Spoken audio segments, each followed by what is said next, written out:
Hello everyone, let's get started. Today we're going to be talking about the fungi.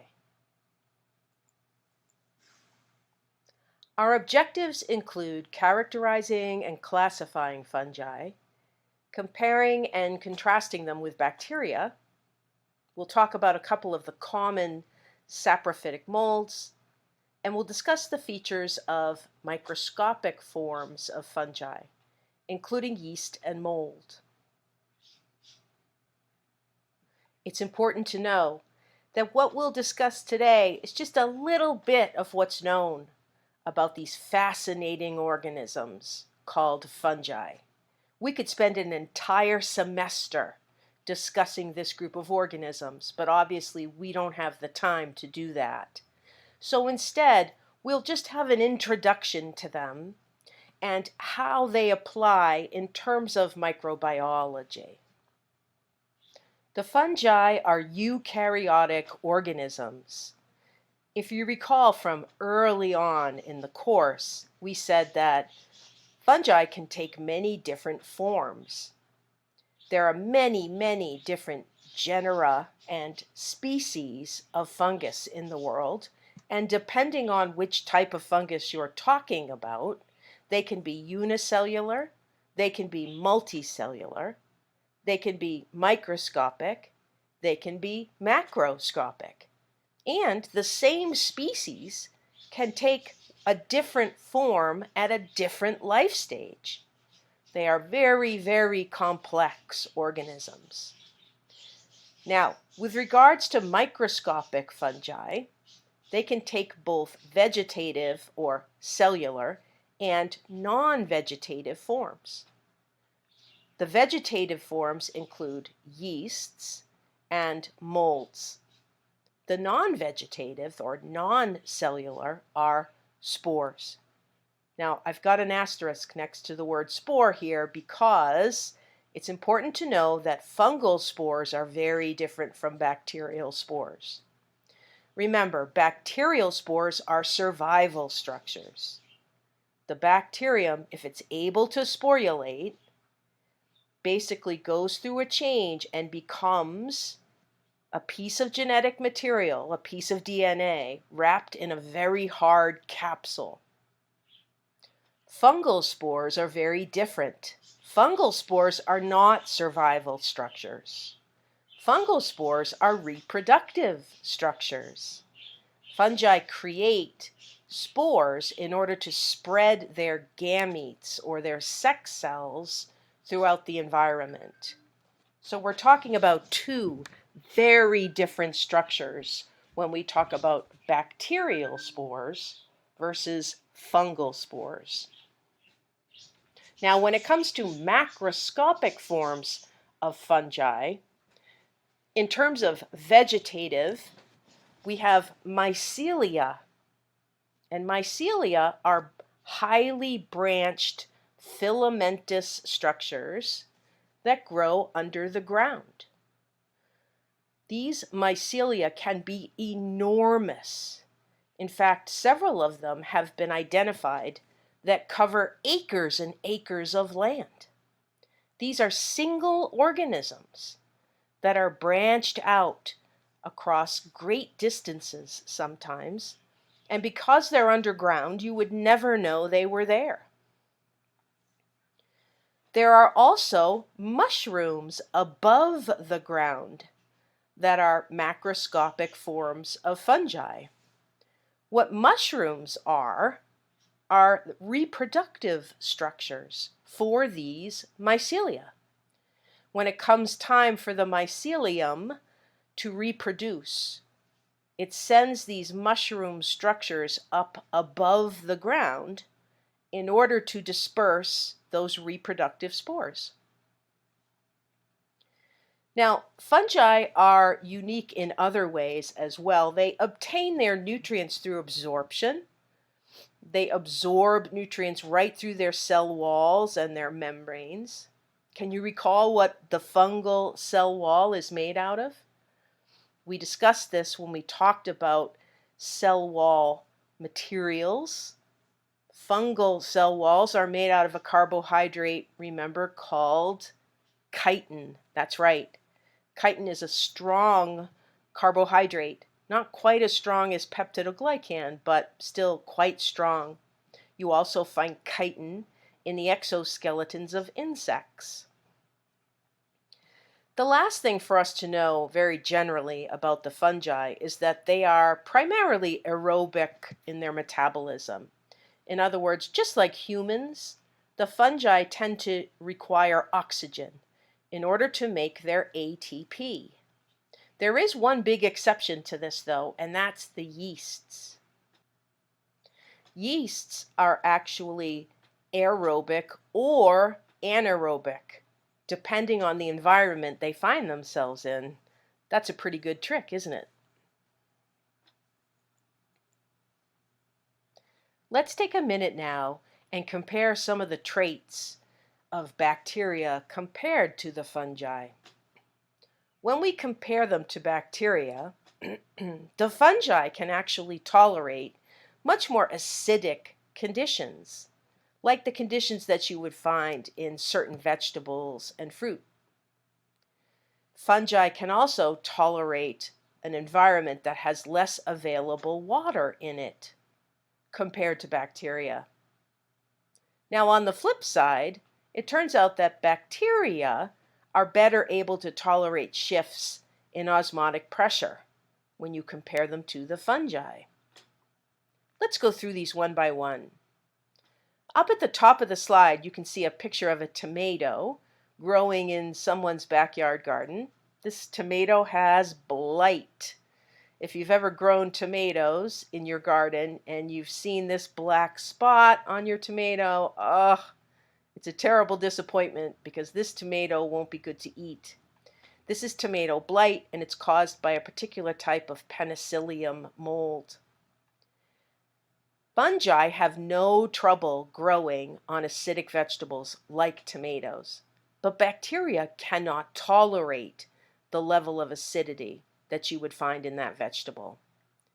Similarly, you may have found an orange in your refrigerator at one time or another that has grown a little bit of mold on it. This is a fungus growing on the peel of this orange. We know it's not a bacterium because bacteria can't tolerate the level of acidity that you would find in an orange or other citrus fruits. The fungi don't mind that level of acidity. They grow just fine in that environment. Now, with regards to water, the fungi are able to tolerate less available water. Now, what I mean by that is, in some foods, there's plenty of water around. It's just that the water is not available to any of the microbes that might be inside that food. Sometimes the water gets bound to other molecules in the food. For example, things like fruits, jams, jellies, syrups, like maple syrup. These things have high levels of sugar in them. And what happens in those foods is the sugar actually binds with the water molecules and makes the water molecules unavailable to any microbes that might be trying to grow in that food. So bacteria simply don't grow well in fruits, in jams, in jellies, in maple syrup. They simply don't grow well because of that high sugar level binding up all of the water and making it unavailable to the bacterial cell. Fungi are able to grow in these sweet foods because they have a lower requirement for available water. Now, in comparison, there is one feature that bacteria have over fungi, and that's that bacteria are able to tolerate shifts in osmotic pressure better than fungal organisms can. And that's all because of the cell wall. Remember, bacteria have a cell wall made out of peptidoglycan, while the fungi have a cell wall made out of chitin. It turns out that peptidoglycan is a better material for controlling changes in osmotic pressure. Bacterial cells don't suffer those changes nearly as much as fungal cells do. Now, we're not going to be learning any particular individual species of fungi in this course, but there are a couple of organisms I want us to be familiar with. And the first one has historic importance. Remember, there are many, many, many, many, many types of fungi. Many types of fungi. They have tremendous genetic diversity. They also have a tremendous diversity in terms of their morphology or their body forms. And of course, they have all different types of life cycles when you look across the entire group. There is one organism of historic importance that I want us to know, and that's Oomycota. That's how you pronounce that word, Oomycota. This is an organism that is also referred to as a water mold. Interestingly, this organism is actually not a fungus, but for a long, long time it was considered a fungus. We now have the ability to compare DNA between organisms relatively easily in the lab, and we know now that Oomycota are genetically much closer to algae than they are to the fungi. The reason they're important historically is because one species of Oomycota was responsible for perhaps one of the most important famines in human history. The potato blight was caused by Oomycota. And if you're not familiar, the potato blight in Ireland was the cause of the Irish famine that drove thousands and thousands and thousands of Irish people out of Ireland and to the United States earlier in our history. Now, when you look at Oomycota, both macroscopically and underneath the microscope, you can see why people thought it was a fungus. These are some images of this organism growing. It does grow in wet environments particularly well. Here it is under the microscope. You can see why someone would look at this and think it was a fungus. But as I said earlier, it's actually genetically more closely related to algae. But again, it was the cause of one of the greatest famines in history, which was the potato blight. What you're looking at on this slide are images of potato leaves that are infected with blight, and over here there's an actual potato that's been infected. The leaves turn brown where the organism attacks them, and of course they're no longer able to perform photosynthesis. And when you look at the potato, you can see that a dark brown ring has formed in the flesh of the potato, and you can see this white powdery substance out on the skin.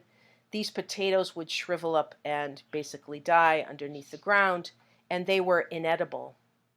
Again, you can see why someone would look at this and think this was a fungus, right? Because people in Ireland back in the 19th century were so dependent upon potatoes as a food source, when this potato blight came through and destroyed just about all of the potatoes, people were at risk of starvation, and that's what drove the large immigration of Irish towards the United States.